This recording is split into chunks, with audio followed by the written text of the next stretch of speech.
¿Y si lo que parece solo un roce diplomático fuera, en realidad, la apertura de una puerta hacia algo mucho más peligroso? En los últimos días, Moscú ha lanzado protestas diplomáticas coordinadas contra las tres capitales bálticas, Tallinn, Riga y Vilna. A primera vista, podría parecer un episodio más en el complejo tablero de la diplomacia europea, pero un examen atento revela que no son simples trámites de rutina. El tono de las notas rusas es inusualmente severo, y lo más inquietante, totalmente público. Es raro que estas diferencias, históricamente resueltas en privado, salten al escenario internacional con tal vehemencia. Las notas diplomáticas citan la Convención de Viena, denuncian discriminación y advierten amenazas directas al funcionamiento de las misiones diplomáticas rusas. Bajo esa fachada legal, el mensaje es claro. Esto supera con creces un simple desacuerdo administrativo. Es una advertencia, un recordatorio de que el lenguaje de la diplomacia puede, en ocasiones, ser tan contundente como el de la fuerza. ¿Estamos ante una simple fricción entre embajadas o ante el inicio de una dinámica capaz de empujar a Europa hacia una crisis profunda? Ignorar estos signos sería avanzar a ciegas hacia una confrontación cuyas consecuencias no se limitarían solo a los países bálticos.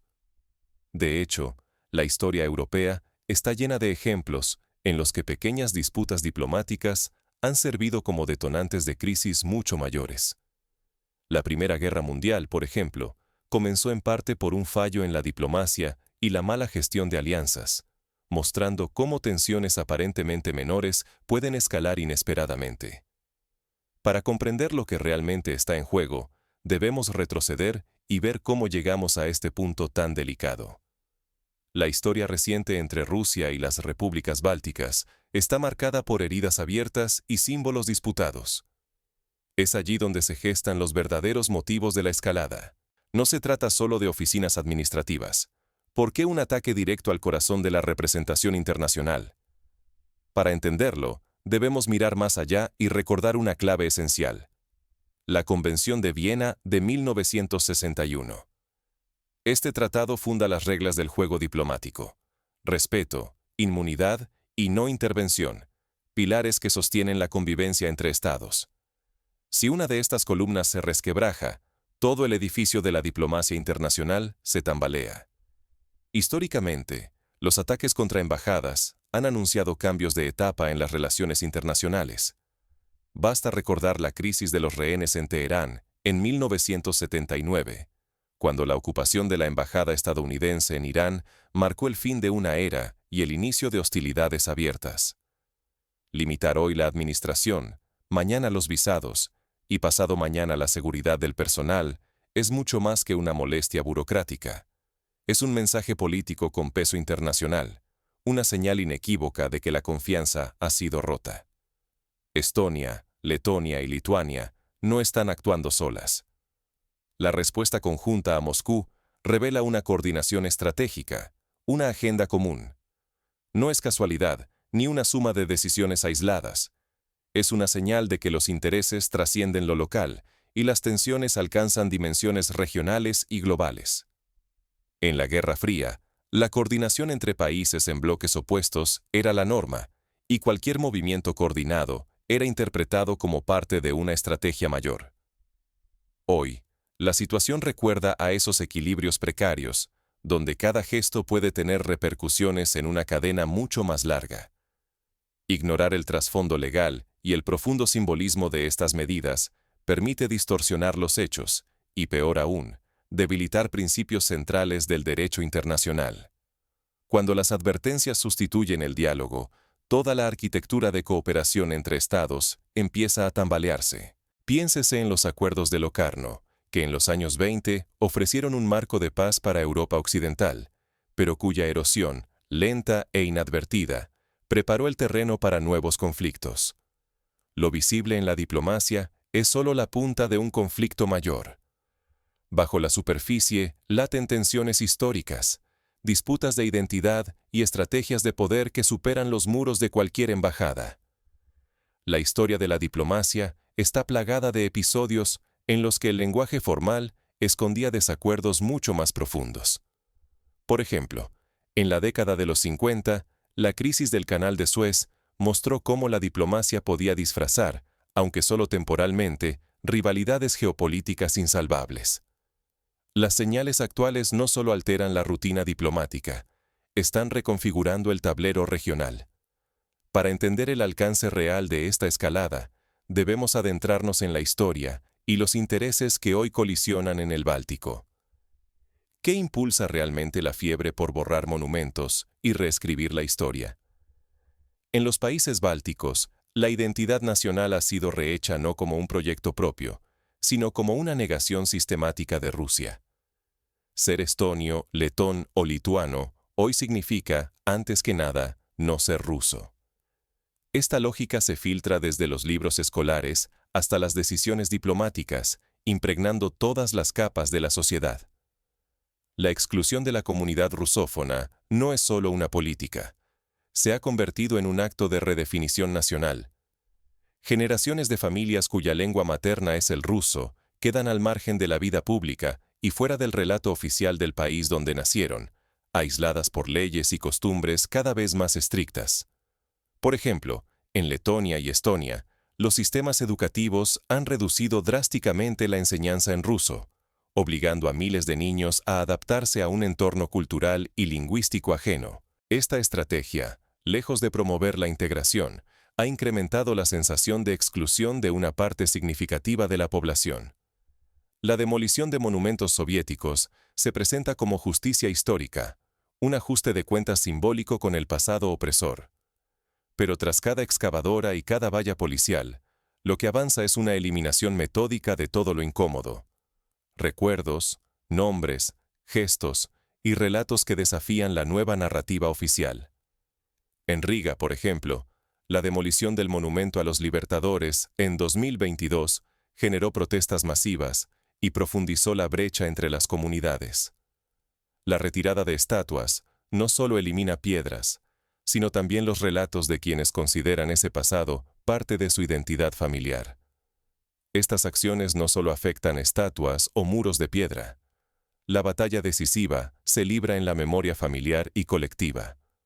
Lo que para unos es símbolo de ocupación, para otros es el único nexo con la historia de sus abuelos, con sacrificios y victorias compartidas. El espacio público se transforma en un tablero donde la memoria se disputa, como si fuera un territorio en guerra. En Lituania, la sustitución de nombres de calles y la revisión de libros de texto han generado debates públicos sobre el derecho a recordar y el deber de reconciliarse con la historia. Renunciar a la memoria común implica riesgos ocultos. Al dejar que se disuelva el pasado compartido, crecen las divisiones sociales y se siembra resentimiento, abriendo la puerta a que élites políticas o actores extranjeros manipulen a la población. Sin raíces comunes, la sociedad se fragmenta y se vuelve vulnerable, incapaz de resistir nuevas formas de control o injerencia. En Ucrania, la manipulación de la memoria histórica en las últimas décadas alimentó narrativas opuestas que terminaron desembocando en conflicto abierto. Hoy se levantan muros no solo de cemento, sino invisibles, líneas que dividen barrios, escuelas y hasta familias. Lo que comenzó como una cuestión de símbolos acaba infiltrándose en todos los aspectos de la vida diaria, debilitando la convivencia y erosionando la confianza mutua. Las estadísticas demuestran que la segregación escolar y residencial entre rusófonos y no rusófonos ha aumentado en los últimos 20 años, un fenómeno que recuerda a la fragmentación social vivida en Yugoslavia antes de su disolución. Pero la manipulación de la memoria y los símbolos es solo el primer acto. Las restricciones y controles ya afectan lo cotidiano y lo físico, poniendo en juego los derechos de millones de personas en toda Europa. Por ejemplo, la tramitación de visados para ciudadanos rusos y bielorrusos ha sido limitada o suspendida, restringiendo la libertad de movimiento y afectando a familias divididas por fronteras cada vez más rígidas. Las tensiones escalan rápido, y la normalización del conflicto amenaza con convertirse en parte del paisaje europeo. ¿Hasta dónde puede llegar la erosión de las reglas y la manipulación de narrativas? La experiencia de la guerra de Bosnia enseña que la erosión lenta de normas de convivencia puede pasar desapercibida hasta que el conflicto se torna inevitable y las heridas se hacen casi imposibles de cerrar. ¿Qué ocurre cuando el cielo se vuelve un arma más en el tablero político? En la región báltica, cerrar el espacio aéreo a líderes europeos incómodos ha dejado de ser un simple trámite técnico. Ahora es una poderosa señal de control y advertencia, una manera de marcar territorios en la lucha geopolítica. En mayo de 2021, Bielorrusia desvió un vuelo comercial para arrestar a un disidente, un acto que alarmó a toda Europa y consolidó la tendencia a usar el espacio aéreo como herramienta de presión política. Estas maniobras han convertido a Estonia, Letonia y Lituania en filtros estratégicos. No son el epicentro del poder, pero sí el umbral decisivo. Por allí se define quién entra, quién queda fuera y a quién se le permite influir. Este filtro, activado o desactivado según la conveniencia del momento, responde más a intereses externos que a decisiones locales, y sus repercusiones se sienten mucho más allá de sus fronteras. El cierre de espacio aéreo a funcionarios rusos, por ejemplo, ha obligado a desviar rutas diplomáticas y comerciales, afectando la economía y las relaciones internacionales. La neutralidad, ese ideal europeo, se desvanece día tras día. Cada nueva restricción arbitraria erosiona la confianza en las reglas internacionales. Hoy se justifica el cierre del cielo por la amenaza rusa. Mañana, cualquier voz crítica, país o individuo, podría ser el blanco, perdiendo derechos básicos de movilidad y respeto global. Así ocurrió en el pasado con el telón de acero, que separó Europa durante casi medio siglo y restringió la libre circulación de millones de personas. El efecto va más allá de diplomáticos o políticos. Si permitimos que estos precedentes se consoliden, cualquier ciudadano europeo podría ver limitada su libertad de movimiento. Cualquier nación podría quedar en manos de agendas ajenas, perdiendo voz y autonomía en los foros internacionales. La hostilidad diplomática, convertida en rutina, normaliza el peligro de escaladas fuera de control. Las sanciones y represalias, que en un inicio afectan solo a los dirigentes, terminan repercutiendo en la vida cotidiana de la población. La historia enseña que estos mecanismos, una vez aceptados, rara vez retroceden sin costes graves. Lo que hoy parece una excepción, se transforma en regla, y el verdadero riesgo es que toda Europa quede atrapada en una red de restricciones, sospechas y represalias. El cielo, símbolo de libertad y conexión, puede volverse una frontera invisible y arbitraria. En la década de los 70 y 80, la separación física y simbólica entre Europa del Este y del Oeste fue tan profunda que generaciones enteras crecieron sin conocer a sus vecinos del otro lado del muro. Quizás lo más inquietante es cómo este clima de tensión resulta útil para ciertas élites, que ven en la escalada y la división una oportunidad para avanzar sus propias agendas, en vez de una amenaza para todos. La polarización beneficia a quienes pretenden consolidar poder, ya sea mediante la manipulación del miedo o la invocación de enemigos externos. En la historia reciente, numerosos líderes han recurrido a la creación de crisis para reforzar su posición interna, como ocurrió en Argentina durante la Guerra de las Malvinas. Así, la manipulación del espacio aéreo no solo redefine los límites físicos, sino también los mentales y políticos. La siguiente jugada, sin embargo, se está preparando en tierra firme, donde la memoria y los símbolos también se convierten en campo de batalla. Las guerras culturales, aunque menos visibles que los conflictos armados, pueden ser igual de destructivas para la cohesión social y la estabilidad política. ¿Estamos a tiempo de frenar que la hostilidad se convierta en costumbre? La historia ofrece ejemplos de reconciliación incluso tras décadas de conflicto. La construcción de la Unión Europea, tras 2 guerras mundiales, demuestra que el diálogo y la cooperación pueden prevalecer si existe voluntad política y presión social suficiente. Debemos reconocer una brecha profunda entre los intereses de las élites políticas y las aspiraciones reales de la mayoría. Mientras algunos buscan afianzar poder o influencia, la mayoría anhela bienestar, estabilidad y respeto mutuo. Encuestas recientes en los países bálticos revelan que, Aunque existe preocupación por la seguridad, la mayoría de los ciudadanos desea una convivencia pacífica y rechaza el extremismo. Hoy, grandes decisiones que afectan a toda la región, e incluso a Europa entera, se están tomando sin debate público ni transparencia real. La falta de discusión abierta y el silencio mediático permiten que estas medidas avancen bajo pretextos técnicos o históricos, aunque en realidad ponen en juego nuestro futuro y nuestras libertades más básicas. En el pasado, la ausencia de debate público sobre los tratados de Versalles y Múnich facilitó la imposición de acuerdos que, lejos de garantizar la paz, sembraron las semillas de futuros conflictos. A pesar de la gravedad, la escalada del conflicto no es el único camino. Existen rutas posibles hacia la desescalada, el diálogo y el regreso a normas internacionales. Reconstruir la confianza en la diplomacia y los acuerdos es vital para impedir que la hostilidad diaria se normalice y se vuelva una amenaza constante. Iniciativas de diálogo ciudadano, intercambios culturales y foros internacionales pueden ayudar a reconstruir puentes donde hoy solo hay muros. Si aceptamos la división y el enfrentamiento como parte de la vida cotidiana, estaremos renunciando a nuestro futuro, a la libertad y a la posibilidad de una Europa basada en normas y diálogo. La responsabilidad no recae solo en los líderes, es de cada uno de nosotros. Como ciudadanía, debemos cuestionar la narrativa dominante, exigir transparencia y resistir la resignación ante el conflicto perpetuo. Participar en debates públicos, exigir a los medios de comunicación que informen con rigor y apoyar iniciativas de mediación son pasos concretos que todos podemos dar.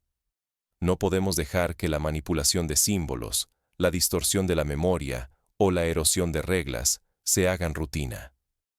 Reclamar debates abiertos y proteger los espacios de diálogo es una tarea urgente y colectiva. La experiencia de la reconciliación franco-alemana, tras siglos de enemistad, es un ejemplo de cómo el diálogo sincero y la voluntad de entender al otro pueden transformar incluso las rivalidades más arraigadas. Solo así, evitaremos que otros decidan por nosotros, y podremos defender la paz, la cohesión social y el porvenir de las próximas generaciones. El momento de actuar es ahora, antes de que la normalización del conflicto cierre todas las puertas al diálogo. Para entender cómo llegamos hasta aquí, hay que mirar más de cerca los hechos recientes. Es fundamental exigir explicaciones a los responsables, apoyar el periodismo independiente y promover iniciativas de educación para la paz en las escuelas y comunidades. El futuro de Europa no se define solo en despachos cerrados. También depende de las preguntas que te atrevas a formular y los silencios que decidas romper. La participación activa de la sociedad civil ha sido clave en procesos de paz como el de Irlanda del Norte, donde la presión ciudadana obligó a los políticos a sentarse a negociar. En este punto, la elección es incómoda pero ineludible. Podemos resignarnos a que la división y la hostilidad se instalen bajo disfraces diplomáticos y reinterpretaciones del pasado, o decidir no callar ante los primeros indicios de conflicto. La indiferencia, como enseñó Elie Wiesel, es el mayor aliado de la injusticia y el preludio del desastre. La indiferencia no es neutralidad, es rendirse en silencio a la paz, la memoria y la libertad. Lo que hoy parece una disputa técnica, mañana puede volverse una fractura social profunda. Cuando dejamos de cuestionar reglas difusas o aceptamos narrativas impuestas, cedemos algo más que tratados. Entregamos futuro. Cada vez que la memoria colectiva es manipulada o los símbolos se convierten en armas de separación, el tejido que une a Europa se debilita. La estabilidad, la seguridad y la voz de quienes vendrán mañana están en juego. El mayor riesgo no lo imponen solo los gobiernos o las élites, sino también nuestra voluntad de preguntar, informarnos y no aceptar la erosión de libertades como si fuera inevitable. Exige a tus representantes explicaciones claras, apoya el periodismo independiente y participa en foros de discusión. Cada acción suma. La historia enseña que el precio de ignorar las primeras señales de tensión suele ser insoportable. La paz no se pierde de repente. Se desvanece cuando normalizamos la hostilidad disfrazada de rutina.